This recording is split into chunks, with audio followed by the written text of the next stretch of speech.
दोस्तों जॉब के साथ किसी भी एग्जाम की प्रिपरेशन करना बहुत चैलेंजिंग होता है। और जब बात हो यूपीएससी ईपीएफओ के एपीएफसी या ईओ एग्जाम की, जहां पे सिलेबस बहुत वास्ट है और टाइम लिमिट जनरली कम होती है, तो कैसे जॉब के साथ इस एग्जाम की प्रिपरेशन करें, ये बहुत सारे बच्चों को डाउट होता है। तो आप में से अगर कोई भी स्टूडेंट वर्किंग प्रोफेशनल है और इस एग्जाम को अच्छे से देने की सोच रहा है, इस एग्जाम को क्वालिफाई करने के बारे में सोच रहा है, तो वीडियो आप लोगों के लिए, क्योंकि इस वीडियो में मैं आप लोगों को कंप्लीट प्रिपरेशन स्ट्रेटेजी बताने वाला हूं अगर आप वर्किंग प्रोफेशनल हैं। आप ये वीडियो एंड तक पक्का देखिएगा। लेकिन आगे बढ़ने से पहले मैं आप लोगों से रिक्वेस्ट करूंगा कि भाई, क्योंकि आप लोगों के पास टाइम कम है, तो आप लोगों को अगर एपीएफसी एग्जाम के बारे में कोई भी इंफॉर्मेशन चाहिए तो आप हमारी कंप्रेहेंसिव गाइडबुक पक्का डाउनलोड कर लीजिए, क्योंकि यहां पर आपको eligibility, pattern, qualification, syllabus, decoded syllabus और सबसे इंपॉर्टेंट सॉल्व पीवाईक्यूज मिलने वाले हैं फ्री में। आपको डाउनलोड करने का लिंक वीडियो के डिस्क्रिप्शन में मिल जाएगा। वहां पर आप अपनी ईमेल आईडी डालेंगे और आपको ईमेल आईडी पे एक गाइडबुक जो है रिसीव हो जाएगी for both APFC and EO examination.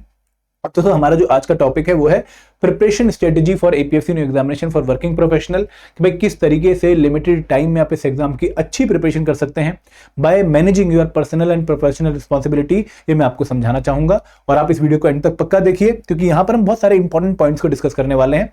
सबसे इंपॉर्टेंट पॉइंट ये कि भाई क्यों आप लोगों को बहुत अच्छे से इस एग्जाम की तैयारी करनी चाहिए, ऐसे कौन से पुश एंड पुल फैक्टर हैं इस पर्टिकुलर एपीएफसी ईओ की प्रोफाइल में जो आप लोगों के लिए सुटेबल साबित हो सकते हैं। फिर हम बात करेंगे कि क्या वर्किंग प्रोफेशनल की सिलेक्शन होती है इस एग्जाम में, क्योंकि बहुत सारे स्टूडेंट्स मुझसे डाउट पूछते हैं कि सर हम वर्किंग प्रोफेशनल हैं, इस एग्जाम को क्वालिफाई करने के बारे में सोच रहे हैं, लेकिन डाउट ये है कि भाई क्या हम जैसे लोग एग्जाम क्वालिफाई करते हैं या फिर सिर्फ जो फुल टाइम तैयारी कर रहे हैं उन्हीं की सिलेक्शन होती है।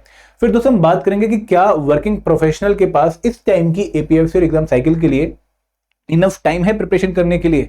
उसके बाद हम डाउट जो है देखेंगे कि भाई क्या अप्रोच हमारी होनी चाहिए एपीएफसी और एग्जाम के वास्ट सिलेबस को कवर करने के लिए।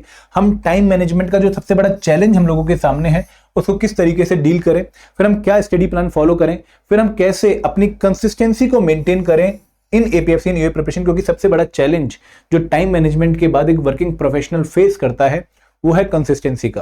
कुछ दिन तो तैयारी बहुत अच्छी हो जाती है, लेकिन फिर डिप आ जाता है, फिर कुछ दिन मोटिवेशन आती है, फिर डिप आ जाता है। तो कैसे एक रिदम में, एक कांस्टेंट रिदम में हम तैयारी करते रहें, ये हम डिस्कस करेंगे। और लास्ट में हम बात करेंगे कि भाई आपके लिए सिलेबस कवर करना ही चैलेंज है, बट उसके साथ रिवीजन और प्रैक्टिस भी एक बहुत इंपॉर्टेंट चीज है एग्जाम को क्वालिफाई करने के लिए। तो कैसे आप सिलेबस कवर करते हुए रिवीजन एंड प्रैक्टिस को भी प्लान कर सकते हैं, वो हम डिस्कस करने वाले हैं। ठीक है, तो बहुत सारी चीजें हम डिस्कस करेंगे। तो शुरुआत करते हैं सबसे पहले कि भाई वाई एपीएफसी इन ईओ। आप में से बहुत सारे लोग जब इस पर्टिकुलर प्रोफाइल के बारे में सुनते हैं तो आप लोग इस प्रोफाइल की तरफ अट्रैक्ट हो जाते हैं। कुछ तो इस पर्टिकुलर प्रोफाइल के पुल फैक्टर हैं जो आपको अट्रैक्ट कर रहे होते हैं, लेकिन कुछ फैक्टर ऐसे भी हैं जो करंटली आप लोगों की सिचुएशन से बने हुए हैं और वो आपको पुश करते हैं कि भाई किसी और एग्जाम के बारे में भी सोच। जैसे एक पुश फैक्टर क्या होता है कि आप लोगों की बहुत बड़ी बड़ी एस्पिरेशंस होती हैं, ठीक है, सपना होता है। आप में से बहुत सारे लोगों ने पहले एग्जाम्स की तैयारी करी होंगी, फिर कुछ एग्जाम्स क्वालिफाई भी कर लिए होंगे, लेकिन कुछ लोगों के एग्जाम्स क्वालिफाई नहीं भी हुए होंगे। तो जो सरकारी जॉब पाने का सपना हमारे दिल के अंदर होता है वो बार बार उछलता रहता है, वो बार बार आता रहता है। तो अब जब एपीएफसी और एग्जाम के बारे में आप सुनते हैं तो आपको लगता है कि नहीं यार, इस एग्जाम को भी देना चाहिए। क्या जो हमारा ड्रीम है, सपना है एपीएफसी एग्जाम या गवर्नमेंट जॉब पाने का, वो इस पर्टिकुलर एग्जाम के थ्रू पूरा हो जाए। तो आप में से बहुत सारे लोग इस एग्जाम की तरफ अट्रैक्ट होते हैं। तो यहाँ पे एक तो ये पर्टिकुलर एग्जाम आपको गवर्नमेंट जॉब का सपना पूरा करने का चांस दे रहा है, तो इसलिए आप इस एग्जाम की तरफ अट्रैक्ट हो जाते हैं। दूसरी दिक्कतें क्या हैं दोस्तों, जब आप जॉब में हैं, आप अगर गवर्नमेंट जॉब में भी हैं, लेवल 4, लेवल 6, लेवल 7, या फिर अगर आप प्राइवेट जॉब में भी हैं, तो हर जॉब के अपने चैलेंजेस हैं, अपने लेकुनास हैं, अपने कॉन्स हैं। फॉर एग्जाम्पल किसी को प्राइवेट जॉब में जो है वर्क लाइफ बैलेंस नहीं मिल रहा है, ठीक है, बहुत हेक्टिक जॉब है, लगातार पिछले कुछ सालों से मेहनत करते जा रहे हैं, लेकिन इंक्रीमेंट जो है आपके हिसाब से नहीं मिल रहा है। 12-12 घंटे, 13-13 घंटे काम करते हैं, बॉस की जो है डांट सुनते हैं, और फिर भी जो एक बहुत ही जो है इनकम्पेटिबल या फिर एक बहुत ही जो टॉक्सिक वर्क एनवायरनमेंट है, वहां पर काम करना ही पड़ रहा है। अगर आप वर्किंग प्रोफेशनल गवर्नमेंट जॉब के हैं तो अगेन वहां पर अपने चैलेंजेस हैं, ग्रोथ नहीं मिल पा रही है, प्रमोशंस नहीं मिल पा रही हैं, ऑलवेज जो आपका कैरियर है वो स्टैटिक हो चुका है, ग्रोथ पोटेंशियल देखने को नहीं मिल रहा है। तो बहुत सारे पुश फैक्टर हैं जो आपको इस एग्जाम की तरफ धकेल रहे हैं। दोस्तों मैं यहां पर आपको एक क्यों बता रहा हूं कि भाई एक बार इन पुश फैक्टर्स को कहीं लिख लो कि आपका एग्जैक्ट रीजन क्या है जो आपको धकेल रहा है कि भाई चल इस एग्जाम की तैयारी करने के बारे में सोच, क्योंकि यही वो रीजन होगा जो आपको through out your preparation motivate करके रखेगा और आपकी कंसिस्टेंसी को डाउन नहीं होने देगा। तो कंसिस्टेंट रहने का सबसे बड़ा जो कारण होता है वो ये होता है कि भाई आप लोग इंटरनली इतने मोटिवेटेड होते हैं कि कोई भी सिचुएशन आपको डगमगा नहीं पाती है। तो यहां पर वो इंटरनल मोटिवेशन आपके अंदर होनी चाहिए कि भाई क्यों मुझे इस एग्जाम की तैयारी करनी है और इस एग्जाम की तैयारी करने से मुझे ये फायदा होने वाला है, वो आपको क्लियरली पता होना चाहिए। फिर आपको मेरे जैसे किसी मोटिवेटर की जरूरत नहीं पड़ने वाली, मेरे जैसे किसी मेंटर की जरूरत नहीं पड़ने वाली। दोस्तों इस एग्जाम के कुछ पुल फैक्टर भी हैं। पुल फैक्टर क्या है कि भाई सरकारी नौकरी सबसे बड़ी बात, फिर लेवल 10 ग्रुप ए की नौकरी या फिर लेवल 8 ग्रुप बी की नौकरी अगर आप ईओ एग्जाम क्वालिफाई करते हैं। फिर दोस्तों आपको बहुत छोटे प्रोसेस से एग्जाम क्वालिफाई करने का मौका मिल रहा है और ये एग्जाम यूपीएससी कंडक्ट करवा रही है, union public service commission conduct करवा रहा है, जो कि हाई इंटीग्रिटी वाली एग्जाम कंडक्टिंग बॉडी है। तो वहां पर आप में से बहुत सारे बच्चे जो पहले सिविल सर्विस एग्जाम की तैयारी कर चुके हैं और जिनका यूपीएससी के किसी एग्जाम को क्वालिफाई करने का सपना पूरा नहीं हुआ है, वो पूरा हो सकता है। और सबसे बड़ी बात कि भाई 2 स्टेज एग्जाम प्रोसेस है, यहां पर आपको कोई बीच की मेंस की स्टेज देखने को नहीं मिलेगी। एक रिक्रूटमेंट टेस्ट और फिर सीधा इंटरव्यू है। तो आप लोगों के लिए कम जो मेहनत वाली एक साइकिल है मेंस वाली, वो आपको यहां पे देखने को नहीं मिलेगी। फिर दोस्तों एक स्टेबल जॉब है, गवर्नमेंट अपॉर्चुनिटीज ग्रोथ जो अपॉर्चुनिटीज के साथ वर्क लाइफ बैलेंस है। आपको लगभग 8 घंटे की जॉब करनी है और आपके काम फिक्स हैं। और सबसे बड़ी बात कि अगर आप एपीएफसी पोस्ट पे एग्जाम को क्वालिफाई कर लेते हैं तो आपको हर 5 साल बाद रेगुलर प्रमोशंस देखने को मिलती हैं। फिर दोस्तों यहाँ पर आपको सैलरी, पर्क्स, अलाउंसेस बहुत अच्छे देखने को मिलेंगे। नो डाउट प्राइवेट जॉब में शायद आप बहुत अच्छा कमा रहे हो, बट स्टेबिलिटी यहाँ पर मिलेगी। तो यहाँ पर भी आप लोगों को ऑलमोस्ट 1,15,000 इन हैंड देखने को मिलता है जब आप ज्वाइन करते हैं। प्लस आपकी ऑल इंडिया लेवल पे पोस्टिंग होती है, लेकिन पोस्टिंग भी अच्छी सिटीज में होती हैं।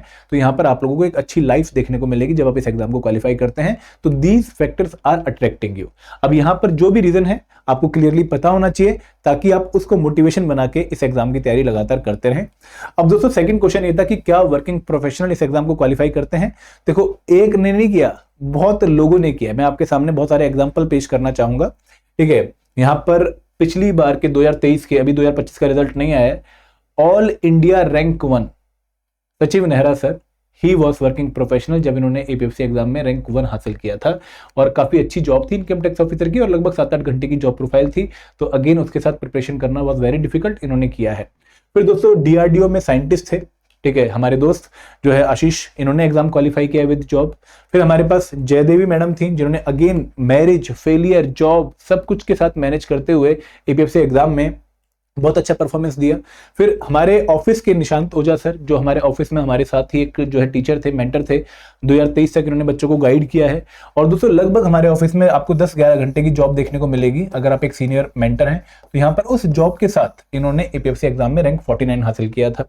फिर दोस्तों मलयाज मिश्रा है, ठीक है, इन्होंने काफी अच्छे से ईओ जॉब, यूपीएससी प्रिपरेशन को मैनेज किया। आर्ची जैन जो अगेन बहुत ही कम उम्र में बहुत अच्छे तरीके से इन्होंने इस एग्जाम को अप्रोच किया विद जॉब, एक अच्छी स्ट्रेटेजी फॉलो करी और फ्लाइंग कलर के साथ एग्जाम क्वालिफाई किया। अंकित कुमार, दोस्तों अंकित कुमार एक गवर्नमेंट प्रोफेशनल थे, लेवल 4 पे जॉब कर रहे थे मुंबई में, बहुत हेक्टिक जॉब प्रोफाइल थी। दोस्तों के साथ घूमने जाना छोड़ा, ठीक है, ऑफिस की पार्टीज छोड़ी और जहां घर साल में 2 बार जाते थे वहां सिर्फ 1 बार गए, त्योहार भी छोड़े, लेकिन इस एग्जाम को क्वालिफाई किया। तो यहाँ पर जो लोग जॉब के साथ तैयारी करते हैं उनका भी सिलेक्शन होता है। और अगर मैं आपको रफ आइडिया दूं तो लगभग 20-30% हमें हर बार सिलेक्टेड स्टूडेंट्स में से बच्चे देखने को मिलते हैं जो कि जॉब के साथ ही प्रिपरेशन करते हैं। तो this should be your motivation. आगे बढ़े। अब दोस्तों डाउट ये आता है कि क्या मेरे पास इनफ टाइम है इस एग्जाम की तैयारी करने के लिए। देखो आप लोगों को मैं पूरी सिचुएशन बताता हूं कि अभी इस टाइम पर रिक्विजिशन ईपीएफओ की तरफ से यूपीएससी को चली गई है, ठीक है, अभी 20 अप्रैल को रिक्विजिशन गई है जहां पर एपीएफसी की 80 वैकेंसीज एंड 311 ईओ वैकेंसीज की रिक्विजिशन गई है। अब रिक्विजिशन के बाद लगभग 3-4 महीने लगते हैं नोटिफिकेशन आने में और नोटिफिकेशन के बाद आपको लगभग 4 महीने बाद एग्जाम देखने को मिलता है अगर मैं 2023 और 2025 की साइकिल का रेफरेंस ले लूं। तो यहां पर आप लोगों के पास अभी से अगर मैं काउंट करूं मई 6 या मई 7 से काउंट करूं तो आपके पास लगभग 7-8 महीने हैं इस एग्जाम की अच्छी तैयारी करने के लिए। एंड अकॉर्डिंग टू मी अगर आप दिन में 4-5 घंटे डेली पढ़ सकते हैं विद योर जॉब तो आप इस एग्जाम को क्वालिफाई करने के चांसेस रखते हैं। दोस्तों अगर आप 1-2 घंटे पढ़ने वाले हैं, 2-3 घंटे पढ़ने वाले हैं, फिर ये सपना सपना ही रहेगा, फिर पॉसिबल नहीं है। मैं आपको जबरदस्ती इस एग्जाम की तरफ अट्रैक्ट भी नहीं करना चाह रहा, कोई फेक आपको जो है पिक्चर भी नहीं दिखाना चाह रहा। मैं बहुत क्लियरली बोलूंगा कि नॉर्मल डेज में 4-5 घंटे और वीकेंड्स पे कम से कम 6-7 घंटे निकालने के लिए अगर आप जो है रेडी हैं और ये आप निकाल सकते हैं तो आपको इस एग्जाम की तरफ आना चाहिए। अदरवाइज अगर आपने इससे पहले किसी और एग्जाम की प्रिपरेशन कर रखी है, आपने यूपीएससी एग्जाम की बहुत ढंग से प्रिपरेशन कर रखी है और आप उस कंटिन्यूटी में थे, रिदम आपकी बनी हुई है, तो आप 2-3 घंटे में काम मैनेज कर सकते हैं। अदरवाइज अगर आपने पहले सीजीएल एग्जाम की तैयारी कर रखी थी, बैंक एग्जाम की तैयारी कर रखी थी और तैयारी करे हुए काफी टाइम हो गया है, 3-4 साल हो गए, 2-3 साल हो गए, तो आपको इस एग्जाम में 4-5 घंटे minimum per day on weekdays and लगभग 6-7 घंटे ऑन वीकेंड्स निकालने ही पड़ेंगे, तभी आप इस एग्जाम को क्वालिफाई करने का सपना देख सकते हैं। टाइम आपके पास 7-8 महीने हैं, जो कि मोर देन इनफ है। अगर आप इतना टाइम पर डे दे देते हैं, कोई दिक्कत नहीं आने वाली। लोगों ने पिछली बार आफ्टर नोटिफिकेशन भी 5-6 घंटे दे के एग्जाम निकाला है, लेकिन उनका प्रोफाइल थोड़ा सा एग्जाम से रिलेटेड ही था, वो पहले से पढ़ रहे थे। बट अगर आप नहीं पढ़ रहे हैं तो आपको टाइम देना पड़ेगा, ठीक है। आगे बढ़े। अब दोस्तों बहुत वास्ट सिलेबस है, कैसे उसको अप्रोच करना चाहिए? बहुत सिंपल सा तरीका यह कि पहले सिलेबस को ब्रेक डाउन कर लो। सिलेबस को ब्रेक डाउन आप 3 पार्ट्स में कर सकते हो। पहला पार्ट क्या है कि भाई आपको कुछ स्पेशल कंपोनेंट्स प्रिपेयर करने हैं, यहाँ पे आप लोगों की नॉलेज बहुत ही कम होगी। फिर आपको कुछ जीएस वाले कंपोनेंट्स प्रिपेयर करने हैं, यहाँ पे कुछ लोगों की जो है नॉलेज होगी, कुछ की नहीं होगी। और फिर आपको एक स्पेशल एरिया प्रिपेयर करना है, क्वांट, रीजनिंग और इंग्लिश और करंट अफेयर का, जहां पे आप में से मोस्ट ऑफ द स्टूडेंट्स ने पहले पढ़ाई कर रखी होगी, क्योंकि अगर आप गवर्नमेंट जॉब में हैं तो आपने पढ़ा होगा, लेकिन अगर आप प्राइवेट जॉब में तो शायद आपने ये भी नहीं पढ़ा होगा।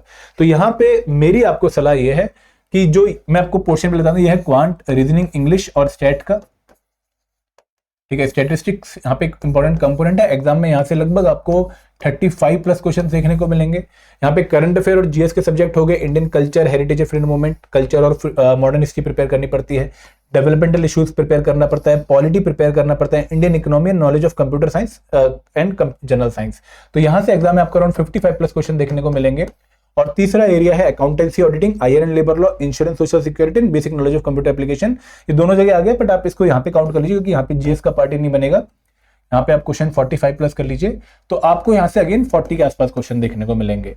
तो एज अ वर्किंग प्रोफेशनल, क्योंकि आपके पास सिर्फ 4-5 घंटे ही पर डे होने वाले हैं, तो आप ये मान के चले कि आपको तीनों जो डोमेन है उनको एक साथ पिक तो करना है, बट डिफरेंट तरीके से पिक करना है। कैसे पिक करना है कि जो ये वाला पोर्शन है क्यूआरई प्लस करंट अफेयर वाला, मैं इस करंट अफेयर को यहाँ पे ऐड कर देता हूं, तो इस वाले पोर्शन को आपको जो है विद जॉब मैनेज करना पड़ेगा, ड्यूरिंग जॉब टाइम मैनेज करना पड़ेगा, या फिर ड्यूरिंग ट्रांसपोर्टेशन मैनेज करना पड़ेगा। एक टाइम आपको इसके लिए अलग से निकालना पड़ेगा, और इन दोनों के लिए आपको 2-2 घंटे पर डे निकालने पड़ेंगे। मैं कैसे आपको एक सिचुएशन समझाना चाह रहा हूं, आप समझिए ध्यान से, कि जो हमारे स्पेशल कंपोनेंट्स वाला पार्ट है, जहां पे अगेन थ्योरी है, न्यूमेरिकल है और टेक्निकल कंपोनेंट्स हैं, आईआर एंड लेबर लॉ हो गया, जहां पे बहुत मेहनत करनी पड़ेगी, काफी टाइम कंज्यूमिंग है, ठीक है। देन अकाउंटेंसी हो गया, ऑडिटिंग हो गया, इंश्योरेंस हो गया। यहां पर आपको 2 घंटे डेली स्टार्ट करने चाहिए, 1 बाय 1। मैं आपको आगे शेड्यूल भी दूंगा। इसके साथ आपको GS component, general studies component को पिक करना चाहिए, ठीक है, जहां पे अगेन आप 2 घंटे दीजिए।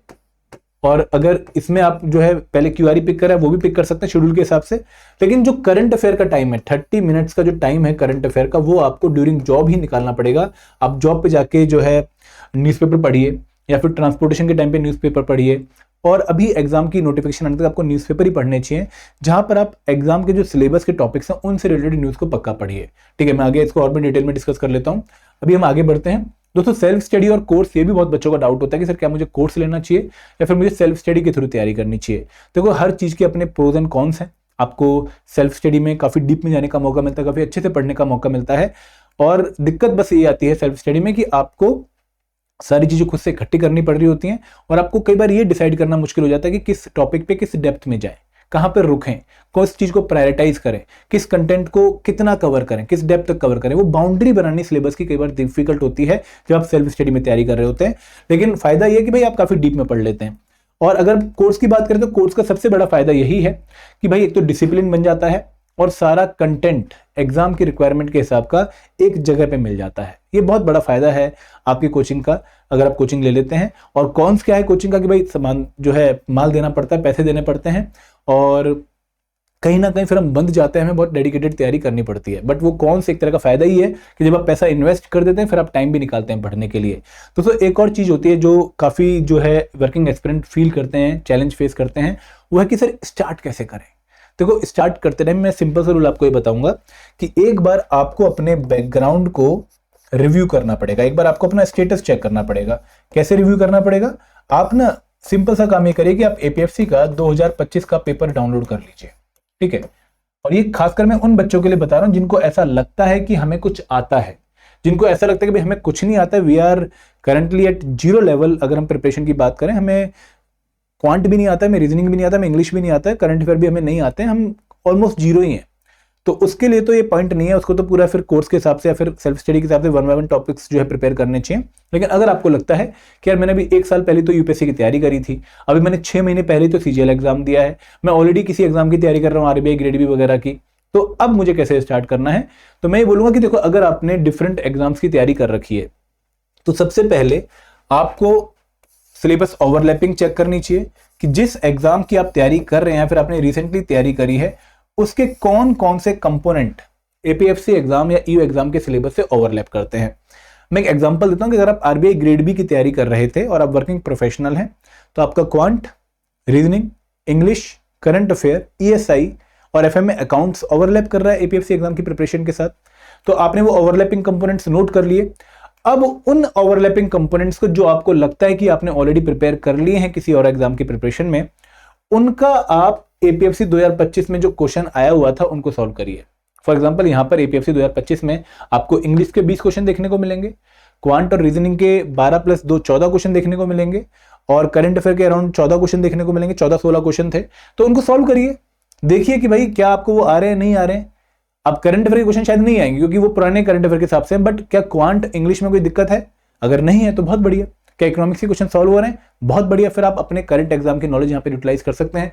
बट अगर उस एग्जाम की प्रिपरेशन करने के बाद भी आपको यहाँ पर क्वेश्चन सॉल्व नहीं कर पा रहे हो, आप दिक्कत आ रही है, तो फिर इन कंपोनेंट्स को दोबारा प्रिपेयर करना पड़ेगा, इस एग्जाम के हिसाब से प्रिपेयर करना पड़ेगा। तो यहाँ पर अगर कोई बच्चा ऑलरेडी किसी और एग्जाम की प्रिपरेशन में है और इस एग्जाम में शिफ्ट कर रहा है विद करंट प्रिपरेशन, तो उसको पहले एक बार सिलेबस ओवरलैपिंग और क्या उसका लेवल है, क्या उसका स्टेटस है उन कंपोनेंट्स की प्रिपरेशन का, वो एपीएफसी 2025 का पीवाईक्यू देख के उसको जज कर लेना चाहिए। क्लियर है? स्टार्ट का पॉइंट पता लग गया। जिन लोगों को कुछ नहीं आता है, जिन्होंने जीरो से स्टार्ट करना है, उनके लिए पॉइंट नहीं है। अब दोस्तों, क्या हमें नोट्स बनाने चाहिए? दोस्तों, वर्किंग प्रोफेशनल की दिक्कत ये होती है कि सर पढ़ने का ही टाइम नहीं मिल पा रहा, नोट्स तो कब बनाएंगे? तो यहां पर मैं सलाह ये दूंगा कि अगर आप सेल्फ स्टडी कर रहे हैं फिर तो आपको नोट्स बनाने चाहिए। लेकिन अगर आप सेल्फ स्टडी नहीं कर रहे हैं, अगर आप कोर्स के थ्रू पढ़ रहे हैं, तो कोर्स का जो मटेरियल है, जो नोट्स हैं, ठीक है, उनके ऊपर आप अंडरलाइन, हाईलाइट, बोल्ड करके आप उनको यूज करिए एज अ नोट्स, क्योंकि आप अपने नोट्स अगर बनाने जाएंगे तो बहुत टाइम कंज्यूम हो जाएगा। एक और पॉइंट मेरा ये है कि अगर हम कुछ टेक्निकल कंपोनेंट्स की बात करें, like IR and labour law, polity, history, इनके नोट्स आपको शॉर्ट्स बना लेने चाहिए। और उसके लिए भी आप डिजिटल जो है टेक्नोलॉजी उसका इस्तेमाल कर सकते हैं। यहाँ पे हैंड में नोट्स बनाने की जरूरत नहीं है, क्योंकि आपके एक्चुअल पेपर में मीन्स आंसर राइटिंग है नहीं, तो राइटिंग का इतना इशू नहीं रहेगा। आप डिजिटल तरीके से भी शॉर्ट नोट्स बना सकते हैं, एवर नोट का यूज करके, वन नोट का यूज करके। आपको हमारे चैनल पर कुछ वीडियोस मिल जाएंगी जहां पर हमने कुछ सिलेक्टेड एस्पिरेंट्स के साथ वीडियो बनाई है, जहां पर उन्होंने कैसे नोट्स बनाए थे, मैंने शो भी किया है आपको। ठीक है, आगे बढ़े। अब दोस्तों, चैलेंज 1 क्या है? टाइम मैनेजमेंट का, कि सर किस तरीके से टाइम मैनेजमेंट के चैलेंज को दूर करें। तो मैंने आपको स्टार्टिंग में बहुत क्लियरली बोला है कि भाई अगर आप 4-5 घंटे डेली दे सकते हैं तो इस एग्जाम की तैयारी में आना चाहिए। 4 घंटे आपको कोर डेडिकेटेड करने चाहिए इस एग्जाम की प्रिपरेशन में, आफ्टर योर जॉब या बिफोर योर जॉब। और ड्यूरिंग जॉब आपको लगभग 1 घंटा निकालना पड़ेगा, चाय ब्रेक पे, सुट्टा ब्रेक पे, लंच में, उस टाइम आपको टाइम निकालना पड़ेगा। तो यहाँ पर जो मॉर्निंग और इवनिंग शिफ्ट है, यहाँ पर आपको dedicated before going to job and after coming from the job तैयारी करनी पड़ेगी। मॉर्निंग में क्यों आप तैयारी करिए? क्योंकि मॉर्निंग में काफ़ी फ्रेश टाइम होता है, काफ़ी जो है हाई कंसंट्रेशन होती है, तो यहाँ पर आप बहुत फ्रेश माइंड से तैयारी कर सकते हैं, काफ़ी इफेक्टिवनेस का तैयारी कर सकते हैं। तो यहाँ पर एक कंपोनेंट पिक करिए, और इवनिंग में ऐसा कंपोनेंट पिक करिए जो कि थोड़ा टफ है, सॉरी जो कि थोड़ा इजी है, जहाँ पर लेस कंसंट्रेशन चाहिए होगी और जो कि थोड़ा न्यूमेरिकल ओरिएंटेड है। तो मॉर्निंग में 2 घंटे और शाम को 2 घंटे आपको निकालने पड़ेंगे। अगर आपकी जॉब की टाइमिंग जो है 9 से 6 की है, अगर किसी की जॉब की टाइमिंग 10 से 7 की है, तो यहाँ पर वो 10 से 12 कर लेगा, यहाँ पर वो 6 से 8 कर लेगा, या फिर 7 से 9 कर लेगा। आप इसको जो है चेंज कर सकते हैं अपनी रिक्वायरमेंट के हिसाब से, अपनी जॉब टाइमिंग के हिसाब से। कुछ भाई और बहन ऐसे भी होंगे जो कि लेट नाइट काम करते होंगे, जिनकी नाइट शिफ्ट होती होगी, तो वो इसको चेंज करके मॉर्निंग का कर ले, आफ्टरनून का कर ले।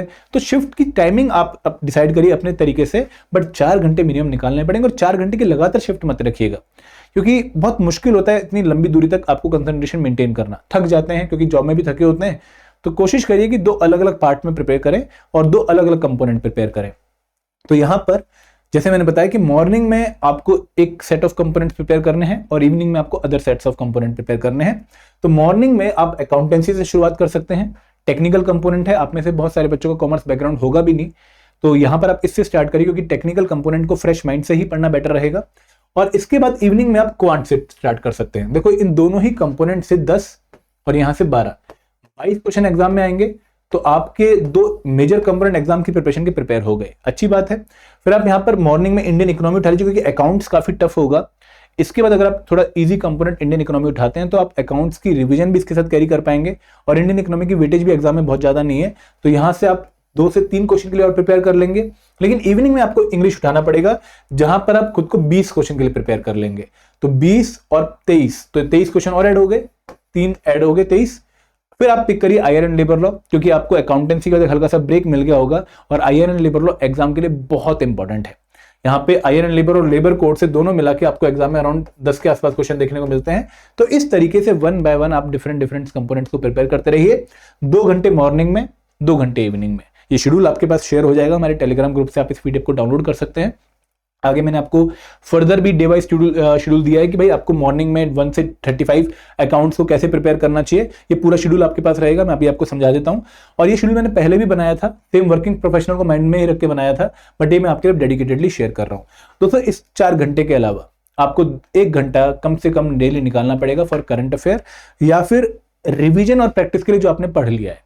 तो यहाँ पे जैसे मैंने जो दोस्तों से बात करी, जो लोग सिलेक्ट हुए हैं, वो जॉब के टाइम पे, लंच के टाइम पे कोई वीडियो लगा लेते हैं करंट अफेयर की, स्टडी IQ की, या किसी भी और इंस्टीट्यूट की, या फिर हमारी वीडियो लगा लेते हैं और वीडियो देखते रहते हैं खाना खाते हुए। कुछ लोग चाय के टाइम पे 15 मिनट की वीडियो दिखाते हैं, जब जो है सिगरेट पीने जा रहे हैं तब 15 मिनट की वीडियो देख जाते हैं। वैसे तो cigarette is injurious to health, but काफी लोग पीते हैं, तो आप उस टाइम पर जो है वो वीडियोस देखिए। तो वहां पर आप न्यूज़पेपर रीडिंग या फिर वीडियोस देख के करंट अफेयर्स को गो थ्रू कर सकते हैं। अभी आपको मैगजीन नहीं पढ़नी चाहिए, क्योंकि एग्जाम जब नोटिफिकेशन आता है उसके 6 महीने बाद, 4 महीने एग्जाम होता है, और एग्जाम से 6 महीने पहले के करंट अफेयर आपको पिक करने चाहिए। तो क्योंकि अभी एग्जैक्ट एग्जाम डेट हमारे पास नहीं है, तो अभी के लिए मैं ये कहूंगा कि आप हल्का हल्का करंट अफेयर को न्यूज़पेपर से ही कवर करना शुरू करिए, ठीक है। फिर दोस्तों आपके पास जो डे वाइज स्टडी प्लान आएगा, यहां पर आपको टॉपिक वाइज पता लगेगा कि आपको हर दिन क्या पढ़ना है, और ये शेड्यूल कुछ इस तरीके से बनाया गया है जहां पर आपको बीच में ही रिवीजन के लिए टाइम दे दिया गया है, जब आप कुछ पर्टिकुलर टॉपिक्स को प्रिपेयर कर लेते हैं। तो जैसे आपने 3 मेजर टॉपिक्स प्रिपेयर किए, आपको रिवीजन का टाइम मिल गया, फिर आपने कुछ टॉपिक्स प्रिपेयर किए, फिर आपको रिवीजन का टाइम मिल गया। और दोस्तों यहाँ पे किसी टॉपिक को प्रिपेयर करने के साथ साथ आपको उसी टाइम क्विज देना पड़ेगा, ताकि आप प्रैक्टिस साथ ब साथ करते रहो, आपको पता रहे कि हाँ जो भी मैं पढ़ रहा हूँ वो ढंग से पढ़ रहा हूँ या नहीं पढ़ रहा हूँ। तो इस तरीके प्लान से आप रिवीजन भी साथ साथ कर पाएंगे और प्रैक्टिस भी कर पाएंगे। तो यहाँ पे एक पॉइंट और समझना है आपको कि आप अगर रिवीजन को प्लान नहीं करते हैं तो आप फंस जाएंगे, क्योंकि हम जनरली ये जो है टेंडेंसी अपने माइंड में रखते हैं कि यार सिलेबस कंप्लीट करना है, सिलेबस कंप्लीट करना है, बट सिर्फ सिलेबस कंप्लीट करना हमारा ऑब्जेक्टिव नहीं होना चाहिए, क्योंकि इससे एग्जाम नहीं निकलता है। सिलेबस कंप्लीट करने के बाद जब तक आप 2-3 बार अच्छे से रिवीजन नहीं कर लेते हैं, जब तक आप लोगों का एग्जाम नहीं निकलेगा। तो यहाँ पर जो मैं पूरा शेड्यूल दे रहा हूँ ना, आपको इसको फॉलो तो करना है, बट आपको इस तरीके से ही फॉलो करना है। यहाँ पर ये मत करिए कि भाई अकाउंटेंसी 35 दिन दिए हैं, बहुत ज्यादा टाइम हो जाएगा, एक काम करते हैं रिवीजन को हटाते हैं, 25 दिन में कंप्लीट कर लेते हैं। ऐसी गलती मत करिएगा। आपको वीकेंड्स पे या फिर जब भी मैंने डेज मेंशन करेंगे उस दिन पे आपको जो भी आपने पूरे वीकडेज में कवर किया है उसको रिवाइज करना ही करना है विदाउट मिस। तो रिवीजन इज वेरी इंपॉर्टेंट जब आप इस एग्जाम की तैयारी कर रहे हैं, वो आप बिल्कुल नहीं छोड़ेंगे। और मैंने हर एक टॉपिक के शेड्यूल में, अगर हम क्वांट की बात भी करें तो क्वांट में भी मैंने रिवीजन का टाइम रखा है और प्रैक्टिस का टाइम आपको दिया हुआ है ड्यूरिंग प्रिपरेशन। तो ऐसे 1 बाय 1 टॉपिक प्रिपेयर करते रहिए। हर एक सब्जेक्ट का आपको जो है शेड्यूल दिया गया है, इंडियन इकोनॉमी का with topics, with revision, with quiz, with practice, ठीक है। तो इस तरीके से आप day by day her components को प्रिपेयर करते रहेंगे। आपको टॉपिक लिस्ट भी पूरी मिल रही है और आपको डे वाइज जो है शेड्यूल भी मिल रहा है, ठीक है। ये आप जो है एक वर्किंग प्रोफेशनल फॉलो कर सकता है। दोस्तों अगर किसी कारणवश आपको लगता है कि भाई आप किसी पर्टिकुलर डे का टारगेट मीट नहीं कर पा रहे हैं, फॉर एग्जांपल कई बार हमारे पास बैंक में बहुत काम आ जाता है, हमारी प्राइवेट जॉब में कोई स्पेशल प्रोजेक्ट आ जाता है जहां पर उस दिन हम बिल्कुल नहीं पढ़ पाते हैं, तो कोशिश करिए कि आप अगले कुछ दिन आधा घंटा एक्स्ट्रा देके जो उस दिन का टारगेट मिस हो गया है उसको कंप्लीट करें। आगे वाले टॉपिक पे जब तक ना जाए तो पीछे वाला टॉपिक कंप्लीट ना हो जाए। अगर आपका प्रोग्राम 10-15 दिन आगे जा भी रहा है, ठीक है, फॉर एग्जाम्पल आपने जो है 30 सितंबर लास्ट डेट रखी हुई थी सिलेबस कंप्लीट करने की और 10 अक्टूबर हो रही है, कोई दिक्कत वाली बात नहीं, क्योंकि आपको जो है अननेसेसरी या फिर कई बार अनएक्सपेक्टेड सिचुएशन का जो है सामना करना पड़ेगा। बट आप परेशान मत होइएगा, शेड्यूल पे स्टिक रहिएगा, ठीक है। और किसी भी सिचुएशन में शेड्यूल से हटिएगा मत। फॉर एग्जांपल अगर आपको रूमर देखने को मिल रहा है कि भाई एग्जाम अक्टूबर में हो जाएगा तो आप कोई और प्लान फॉलो करने कर लग गए, नहीं, ऐसा मत करिएगा। आप अगर एक प्लान पे स्टिक रहेंगे तो आप एग्जाम से पहले ही खुद को रेडी पाएंगे, मेरा आपसे जो है वादा है, ठीक है। तो इस तरीके से आप हर कंपोनेंट को 1 बाय 1 प्रिपेयर करें। पूरा शेड्यूल मैंने दे दिया है आपको, कोई भी दिक्कत आप लोगों को आने वाली नहीं है, ठीक है। ये सारे टॉपिक्स हैं, कंप्यूटर एप्लीकेशन, हर एक कंपोनेंट का आपको शेड्यूल है, आप इसको फॉलो करिए। एंड दोस्तों लास्ट में लॉजिकल रीजनिंग है। उसके बाद दोस्तों सेकंड जो चैलेंज है वो है कंसिस्टेंसी का।